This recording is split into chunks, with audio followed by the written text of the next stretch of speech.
यावेळी आपण देवीचा मळवट भरण्यासाठी कोणताही कलर वापरणार नाही आहोत. आपण हे एकदम युनिक आयडिया वापरून आपण हे बनवणार आहोत. खूप जणींचे मेसेज होते की देवीचं तोरण दाखव. तर श्री स्वामी समर्थ, मी स्नेहल. आज आपण एकदम सुंदर आणि युनिक देवीचं तोरण बघणार आहोत. त्यात कोणतंही पेंट नसणार आहे. आता हा कॅनव्हास घेतलेला आहे, तो फोल्ड करून घेतलेला आहे आणि रुंदी मी 3 इंच घेते. आपण या तोरणामध्ये 2 वेगवेगळे आकार कट करून घेणार आहोत. तर पहिला हा आहे, उंची मी 7.5 इंच घेते आणि दुसऱ्या बाजूची उंची आहे ती मी 5.5 इंच घेते आणि तिरकं जोडून घ्यायचं आहे. हे मी बऱ्याच तोरणांसाठी मी हा शेप वापरते, तुम्हाला माहीतच असेल. पण जर तुम्ही नवीन असाल आज तर त्यांच्यासाठी हे आहे. आणि तुम्ही नवीन असाल तर पहिलं चॅनल सबस्क्राईब करा आणि मग तुम्हाला छान छान व्हिडिओज तुमच्यापर्यंत पोचले जातील. तर आता सेम मी खणचं फॅब्रिक अस्तर घेतलेलं आहे, ते अशा पद्धतीने अरेंज करायचं आहे. साईडहून आपण टिप द्यायची आहे ते सांगण्यासाठी मी इथे ड्रॉ करून दाखवते कुठून टिप घ्यायची आहे. 1/2 इंचावरती आपल्याला टिप द्यायची आहे. आता दुसरा आकार कट करायचा आहे, त्यासाठी मी परत कॅनव्हास घेतलेला आहे, फोल्ड केलेला आहे, 2.5 इंच रुंदी घेतलेली आहे. यासाठी 7 इंच उंची घेणार आहे. हा थोडासा त्यापेक्षा थोडासा कमी आकार घ्यायचा आहे आणि दुसऱ्या बाजूला आपण 4 इंच उंची घेणार आहोत. आणि आपण डायरेक्ट जे जोडतो तिरकं त्याऐवजी थोडासा एक वेगळा आकार देऊन घ्यायचा आहे, म्हणजे गोल आकार थोडासा, जेणेकरून आपला देवीचा चेहरा असा दिसावा यासाठी हा आकार द्यायचा आहे. तर याच पद्धतीने आपण खण आणि अस्तर मी कट करून घेतलेला आहे. मेन फॅब्रिक, त्यावरती अस्तर आणि त्यावरती कॅनव्हास ठेवायचा आहे आणि आपल्याला साईडहून टिप देऊन घ्यायची आहे. टिप दिल्यानंतर आपल्याला जिथे कॉर्नर्स असतात, कर्व असतात, तिथे आपल्याला असे छोटे छोटे कट्स देऊन घ्यायचे आहेत आणि मग पलटी करायचं आहे. यामुळे आकार एकदम छान प्रॉपर येतो, फिनिशिंग खूप सुंदर येतं. कारण बऱ्याच जणींचे मेसेज येतात की तुझं फिनिशिंग खूप छान असतं. तर त्यासाठी ही छोट्या छोट्या ट्रिक्स आहेत त्या यूज करा, नक्कीच तुमचंसुद्धा फिनिशिंग छान येईल. तर मी दोन्ही आकार कट करून छान तयार करून घेतलेत. आता वरची जी पट्टी आहे ती मी 42 इंचाची घेतलेली आहे, म्हणजे फोल्ड करून मी तुम्हाला मोजून दाखवते तर 21 इंच आहे, म्हणजे ओपन केल्यानंतर 42 आणि 3 इंच रुंदी. सेम मी लेससुद्धा घेतलेली आहे आणि आता त्याचा मध्य घ्यायचा आहे, जी वरची पट्टी आहे त्याचा, आणि जे आपण मध्ये लावणार आहोत आकार तो त्याचा सुद्धा मध्य घ्यायचा आहे. त्याच्या बाजूचे आकार आहेत ते अशा पद्धतीने अरेंज करून घ्यायचे आहेत. त्याच्यावरती आपली जी मेन पट्टी घेतलेली आहे आपण, लेस आहे ती ठेवायची अशा पद्धतीने, त्याला पिन लावायच्यात आणि वरून टिप देऊन घ्यायचे.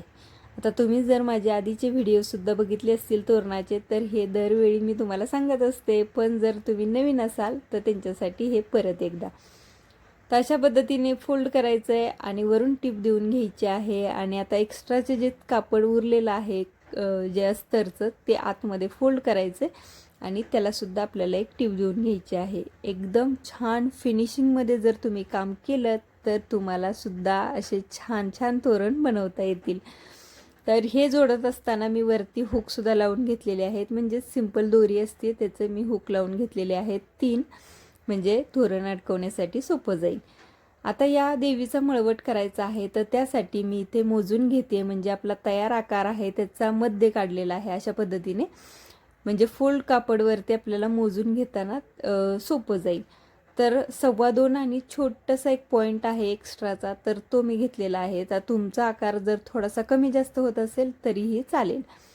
4 इंच उंची घेतलेली आहे. मधला जो आकार आहे तो 2.5 इंच घेतलेला आहे आणि अशा पद्धतीने जो मळवटाचा आकार असतो म्हणजे डोळ्यांच्या तिथला, तर तो मी ड्रॉ करून घेते आणि कट करून घ्यायचा आहे. आता सेम तुम्ही एखाद्या पेपरवरती कट करू शकता आणि तो ठेवून अशा पद्धतीने सगळे मळवट कट करून घेऊ शकता.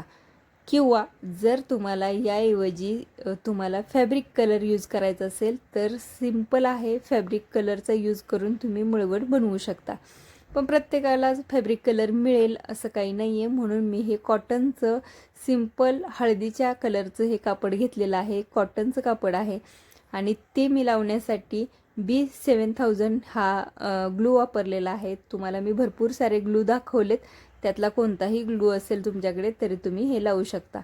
तर मी साईडहून फक्त ग्लू लावून घेतलेला आहे आणि अशा पद्धतीने एकदम छान चिकटलं जातं. आता आपल्याला देवीचा टिळा द्यायचा आहे. त्यासाठी सुद्धा मी सेम कॉटनचं रेड कलरचं कापड घेतलेलं आहे आणि त्याच्यावरती मी हा आकार कट करून घेणार आहे आणि आपण टिळा देऊन घेणार आहोत. यासाठी यावेळी मी कोणताही कलर यूज केलेला नाही आहे. तुम्हाला जर कलर यूज करायचा असेल तर तुम्ही acrylic colour, fabric colour use करू शकता. सिंपल आहे, पण टिळा दिल्यानंतर किती सुंदर चेहरा दिसायला लागला तुम्ही बघू शकता. आता नथसुद्धा मला विकत नको होती घ्यायला, म्हणजे एवढ्या नथी आपल्याला घेणं परवडत नाही किंवा मिळत नाही असं होतं. तर मी हे सिंपल माझ्याकडे हाफ मोती होते त्याच्यापासून मी हा नथींचा आकारसुद्धा बनवलेला आहे आणि ते चिकटवण्यासाठी सुद्धा सेम मी ग्लू वापरलेला आहे. खरंच खूप छान ग्लू आहे, तुम्ही नक्की यूज करा आणि सिंपल आहे. कुठेही मिळेल तुम्हाला स्टोअरमध्ये आणि खूप कमीत कमी किमतीत हा मिळतो. तर अशा पद्धतीने ही नथ मी बनवण्याचा प्रयत्न केलेला आहे. तुम्हाला ही नथ कशी वाटली हे नक्की सांगा. आता जो मधला आकार आहे त्याच्यावरती मी अशा पद्धतीने लेस लावून घेणार आहे, कारण मला संपूर्ण तोरण सेम बनवायचं नव्हतं म्हणून. आणि हा मी महालक्ष्मीचा छान असं एक स्टिकर आहे तो मी लावलेला आहे. आणि हे जे डेकोरेशनचा पार्ट आहे ते तर तुमच्याकडे जे साहित्य असेल ते तुम्ही वापरून डेकोरेशन करू शकता. त्यामुळे मी फार डिटेल सांगत बसले नाही आहे. जे मणी आहेत माझ्याकडे, घंटी आहेत, त्यापासून मी हे डेकोरेशन केलेलं आहे. आता मी खालच्या बाजूला अशी छानशी लेस लावून घेते, जेणेकरून असा एक छान तोरणाला आकार आणि छान दिसावं यासाठी. तर आपलं हे तोरण आहे हे तयार झालेलं आहे. तुम्हाला हे तोरण कसं वाटलं हे प्लीज मला कमेंट करून नक्की सांगा. तुम्हाला कोणते अजून व्हिडिओ बघायचे असतील तर ते प्लीज कमेंट करा आणि चॅनल नक्की सबस्क्राईब करा. व्हिडिओ पाहिल्याबद्दल खूप धन्यवाद.